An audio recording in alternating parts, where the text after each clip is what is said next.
ফকিন্নির বাচ্চার কাছে 50 কোটি টাকা আসলো কিভাবে? লবণের প্যাকেট খুলে 50 কোটি টাকা খোঁজে, ওনারা বিছনা চাদর ওঠায় 50 কোটি টাকা খোঁজে। ওনাকে আসলে টাকা না দেওয়ার জন্যই উনি বারবার রিমান্ড চায়। আমি কোন রাজনৈতিক দলের না, আমার মার কাছে বলছে উপর লেভেল থেকে চাপ আছে। দেশের জন্য এতটুকু করার পরেও আমাকে 11 দিন যে পরিমাণ নির্যাতন করা হয়েছে, আমি টানা 4 দিন হসপিটালে ছিলাম। আমাকে অনেকে দেখতেও গেছিল, আমি অনেক অসুস্থ ছিলাম। 24 তারিখ সকালবেলা আমি হসপিটাল থেকে রিলিজ নিয়ে বাসায় এসে শরীর অনেক দুর্বল ছিল, তখন আমি ওষুধ খেয়ে ঘুমের ট্যাবলেট খেয়ে ঘুমাইতেছি। হঠাৎ করে রাত্রেবেলা উঠে দেখতেছি কি আমার আম্মু কান্নাকাটি করতেছে, রুম ভর্তি পুলিশ আর আর্মি।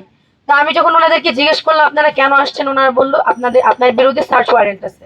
তা আমি পরে বললাম সার্চ করেন। ওনারা লবণের প্যাকেট খুলে 50 কোটি টাকা খোঁজে, ওনারা বিছনা চাদর ওঠায় 50 কোটি টাকা খোঁজে। যাই হোক, পরে আমাকে ওনারা নিয়ে গেল, তখন প্রায় রাত 2টা বাজে।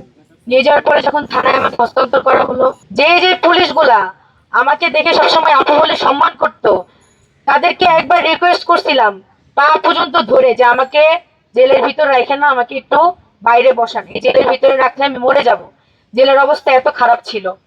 ওনারা আমাকে যে ব্যবহারটা করছে আমার সাথে, আমার আম্মু এমন একজন মানুষ, সে মানে বাড়ি থেকে বাজার পর্যন্ত চিনে না।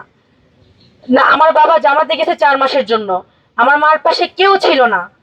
আমার মা সবার দাঁড়ে দাঁড়ে ঘুরছে কিভাবে আমার মেয়েকে বের করব, কোন ইকুল ধরবো, কিভাবে কি করব।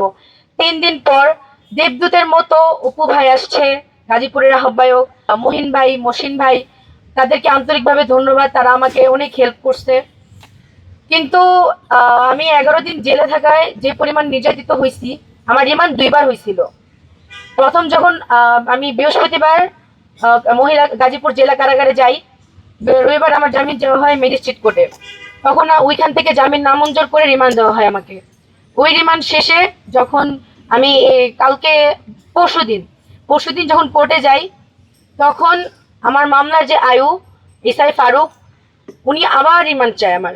আমি কোনো রাজনৈতিক দলের না, আমি একদম অরাজনৈতিক ভাবেই সবসময় আন্দোলন করছি।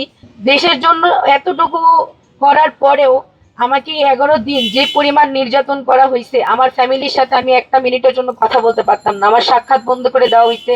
আমি বাইরে কি হইতেছে, আমার মা কার কাছে যাইতেছে কিচ্ছু জানি না। একদিন অনেক কষ্ট করে স্যারের ওইখানে একজন স্যার আছে, ওনার পায়ে টায়ে ধরে টাকা দিয়ে আমার মার সাথে আমি একদিন দেখা করতে পারছি। সেই দিন আমার মাকে আমি একটা কথা বলছিলাম, আম্মু এটা দুনিয়ার জাহান্নাম। তারপর আম্মু আমাকে আশ্বাস দিয়ে আসছে যে আমি তাড়াতাড়ি বের হব। বাংলাদেশ প্রতিদিনের সাংবাদিক, যদিও বাংলাদেশ প্রতিদিন থেকে ওকে বের করে দেওয়া হয়েছে, এখন কালবেলা সাংবাদিক, কিন্তু যখন আমার সাথে মামলা এরকম হয়েছিল তখন উনি বাংলাদেশ প্রতিদিনের সাংবাদিক ছিলেন। উনি প্রথমে আপোষনামা নিয়ে আসে আমাদের কাছে, যখন দেখে যে ওনার বিরুদ্ধে আমার কাছে সব প্রমাণ আছে, তখন উনি আপোষনামা, আমি ওনার বিরুদ্ধে একটা ধর্ষণ চেষ্টার মামলা লিখেছি, তার প্রমাণও আমাদের কাছে আছে। তখন উনি আপোষনামা নিয়ে আসে, আপোষনামা সাইন করি নেই। এটা অনেকের প্রশ্ন, কেন তাহারিমা আপোষনামায় সাইন করলো না? ওই আপোষনামায় কি লেখা ছিল আপনারা আদৌ জানেন?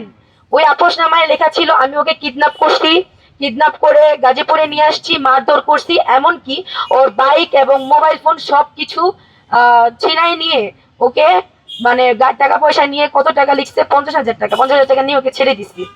কিন্তু ওই মিডিয়াতে এসে বসে ওর থেকে 50 কোটি টাকা নিছি। ওই ফকিন্নির বাচ্চার কাছে 50 কোটি টাকা আসলো কিভাবে? ফকিন্নির বাচ্চা 50 কোটি টাকা, ওর অফিসার, বাংলাদেশ প্রতিদিনের অফিসারের কাছে 50 কোটি টাকা আসতো, গুনতে পারবে 50 কোটি টাকা ও যে আমাকে 50 কোটি দিবে? তারপর এই মামলায় আমাকে যখন আপোষনামায় এত কিছু লেখা, তখন আমি বলছি আপনারা যা যা লিখছেন তা একটাও আমি করি নাই, আমি আপোষনামায় কেন সাইন করব? ওখানে আমার সাথে আরো 3 জন, এই মামলার আসামি হচ্ছে মোট 4 জন। তার নাম্বার 1 নাম্বার বিবাদী আমি, প্রধান আসামি আমি, আমাকে বানানো হয়েছে। তো ওইখানে উনি আমাকে 6টা ধারা দেওয়া হয়েছে। 6টা ধারার মধ্যে কি কি ধারা আপনারা শুনলে অবাক হবেন।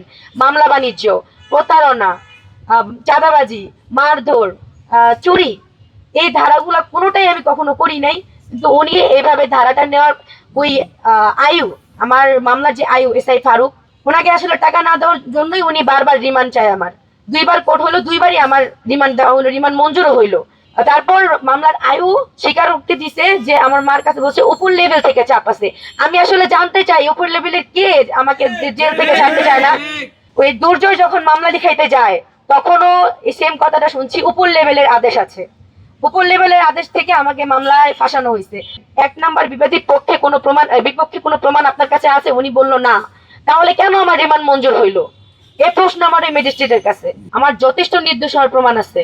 ম্যাজিস্ট্রেট যখন আয়োগকে জিজ্ঞেস করে এজাহার নামা ছাড়া কি 1 নাম্বার বিবাদীর পক্ষে আর বিপক্ষে কোনো প্রমাণ আছে, উনি আমার আয়ু বলে যে না, কোনো প্রমাণ নাই। আমার পক্ষে সমস্ত প্রমাণ যখন আমার উকিলরা ম্যাজিস্ট্রেট কাছে দেয়, ম্যাজিস্ট্রেট তাও আমার 2 দিনের রিমান্ড মঞ্জুর করে। আমার রিমান্ড মঞ্জুরে আমার কোনো কষ্ট ছিল না। আমার 12 তারিখে পরীক্ষা, সেই পরীক্ষাটা দেখানোর পরেও উনি আমার জামিন মঞ্জুর করে। তারপর আমার ভাইয়েরা ওইখানে যথেষ্ট আমার জন্য করছে। ওনারা না থাকলে হয়তো বা আমার রিমান্ড কখনোই এরকম না মঞ্জুর হয়ে জামিন হইতো না। ওনাদেরকে আন্তরিকভাবে অনেক ধন্যবাদ।